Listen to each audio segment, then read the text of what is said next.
ವೀಕ್ಷಕರೇ ನಮಸ್ಕಾರ. ನೀವು ನೋಡ್ತಿದ್ದೀರಾ ಗ್ಲೋರಿ ಟಿವಿ. ನಾನು ಆರತಿ ಬೆಳವೆ. ವೀಕ್ಷಕರೇ, ಅಥಣಿ ಶಾಸಕ ಲಕ್ಷ್ಮಣ ಸವದಿ ಅವರು ತಮ್ಮ ವಿರುದ್ಧ ಕಳೆದ 2 ತಿಂಗಳಿಂದ ವ್ಯವಸ್ಥಿತ ರಾಜಕೀಯ ಸಂಚು ನಡೆಯುತ್ತಿದೆ ಎಂದು ಗಂಭೀರವಾಗಿ ಆರೋಪ ಮಾಡಿದ್ದಾರೆ. ಡಿಸಿಸಿ ಬ್ಯಾಂಕ್ ಅಧಿಕಾರಿಯಾಗಿದ್ದ ತಮ್ಮ ಸಂಬಂಧಿಕನ ವರ್ಗಾವಣೆಯ ಹಿಂದೆ ಷಡ್ಯಂತ್ರವಿದೆ ಎಂದು ಹೇಳುವ ಮೂಲಕ ಪರೋಕ್ಷವಾಗಿ ಜಾರಕಿಹೊಳಿ ಸಹೋದರರ ವಿರುದ್ಧ ವಾಗ್ದಾಳಿ ಮಾಡಿದ್ದಾರೆ. ಕಳೆದ ಕೆಲವು ತಿಂಗಳಿಂದ ತಮ್ಮ ವಿರುದ್ಧ ನಡೆಯುತ್ತಿರುವ ರಾಜಕೀಯ ಸಂಚುಗಳ ಬಗ್ಗೆ ಅಥಣಿ ಶಾಸಕ ಲಕ್ಷ್ಮಣ ಸವದಿ ಸ್ಫೋಟಕ ಮಾಹಿತಿಯನ್ನು ಹೊರಹಾಕಿದ್ದಾರೆ. ಅಥಣಿಯಲ್ಲಿ ತಮ್ಮ ಬೆಂಬಲಿಗರನ್ನ ಉದ್ದೇಶಿಸಿ ಮಾತನಾಡಿದ ಶಾಸಕ ಸವದಿ, ಜಾರಕಿಹೊಳಿ ಸಹೋದರರ ವಿರುದ್ಧ ಗಂಭೀರ ಆರೋಪ ಮಾಡಿರುವುದು ಜಿಲ್ಲಾ ರಾಜಕಾರಣದಲ್ಲಿ ಭಾರೀ ಸಂಚಲನವನ್ನ ಮೂಡಿಸಿದೆ. ಕಳೆದ 2 ತಿಂಗಳಿಂದ ನನ್ನ ವಿರುದ್ಧ ವ್ಯವಸ್ಥಿತವಾದ ಷಡ್ಯಂತ್ರಗಳು ನಡೆಯುತ್ತಿವೆ. ಅದರಲ್ಲೂ ವಿಶೇಷವಾಗಿ ಡಿಸಿಸಿ ಬ್ಯಾಂಕ್ ಚುನಾವಣೆ ಮುಗಿದ ಮೇಲೆ ಹಲವು ಬೆಳವಣಿಗೆಗಳು ನಡೆಯುತ್ತಿವೆ. ಈ ಬಗ್ಗೆ ನಾನು ಇದುವರೆಗೆ ಎಲ್ಲಿಯೂ ಬಹಿರಂಗಪಡಿಸಿರಲಿಲ್ಲ.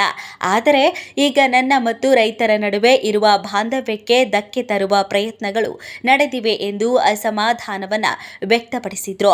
ಅಥಣಿ ಡಿಸಿಸಿ ಬ್ಯಾಂಕ್ ಮ್ಯಾನೇಜರ್ ಆಗಿದ್ದ ತಮ್ಮ ಸಂಬಂಧಿಕ ಶಂಕರ್ ನಂದೇಶ್ವರ ಅವರ ವರ್ಗಾವಣೆ ವಿಚಾರವಾಗಿ ಮಾತನಾಡಿದ ಲಕ್ಷ್ಮಣ ಸವದಿ, ನಂದೇಶ್ವರ ಅವರ ವಿರುದ್ಧ ಮೇಲ್ಮಟ್ಟದಲ್ಲಿ ಕೆಲವರು ತಪ್ಪು ಮಾಹಿತಿ ನೀಡಿದ್ದಾರೆ.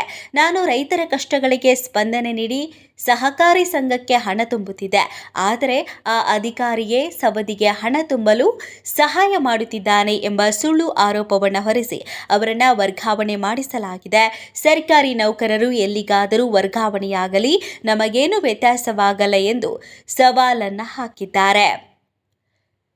ತಮ್ಮ ಭಾಷಣದ ಉದ್ದಕ್ಕೂ ಹೆಸರನ್ನು ನೇರವಾಗಿ ಪ್ರಸ್ತಾಪಿಸದ ಸವದಿ, ವ್ಯವಸ್ಥಿತವಾಗಿ ಪ್ಲಾನ್ ಮಾಡಿ ತಮ್ಮನ್ನು ಕುಗ್ಗಿಸುವ ಪ್ರಯತ್ನ ಮಾಡುತ್ತಿರುವವರ ವಿರುದ್ಧ ಹರಿಹಾಯ್ತಿದ್ದಾರೆ.